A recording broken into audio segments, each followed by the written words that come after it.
It's official. Worship has gone to the dogs. 6 years ago, a church in my hometown made the news as the host of a memorial service for a dog. As a police service dog shot and killed while on duty, he was no ordinary dog, but he was still a dog. Yes, his death was an occasion for sadness and sorrow, but the fact that a church, a group of people allegedly committed to serving and glorifying God, hosted a memorial service for a soulless animal is cause for even greater sadness and sorrow. But this is the spirit of our age. We've surrendered to the siren song of sensual service and turned nearly all worship into an appeal to the flesh, not to God. It's all about doing the things that make us feel good. And few things make us feel better than honoring cultural heroes, even or perhaps especially furry ones, even if it dishonors God. Rather than urging us to appeal to God for a good conscience, 1 Peter 3:21, churches have been appealing to people's carnal appetites for decades. This is just the latest example of the continued death of biblical relevance in American churches.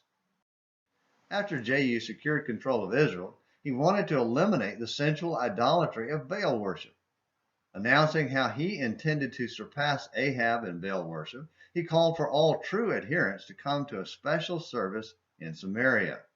It was a deliberate lie, and once everyone was in the house of Baal, the building was set on fire and everyone was burned to death and completely eradicated Baal worship. 2 Kings 10 verses 18 through 28.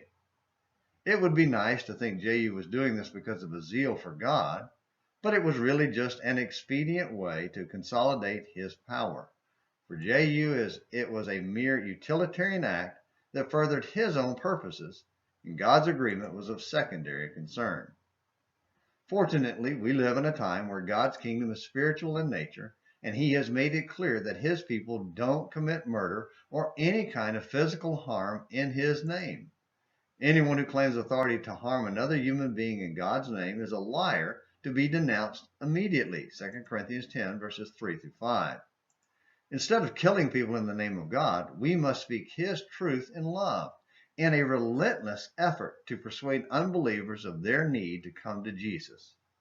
That may require some fire and brimstone sermons that dangle souls over the open pits of hell, figuratively of course, such as pointing out the absolute insult to God for a church claiming to honor him actually hosting a memorial service for a dog.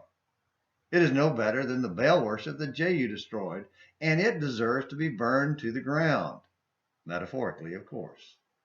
Believers should condemn such disgraceful perversions, not out of cruelty or hatred for others, but for love of sinners, because we hope to pull lost souls out of the fire of this world's mockery of worship.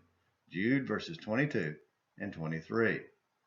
Has your church worship gone to the dogs?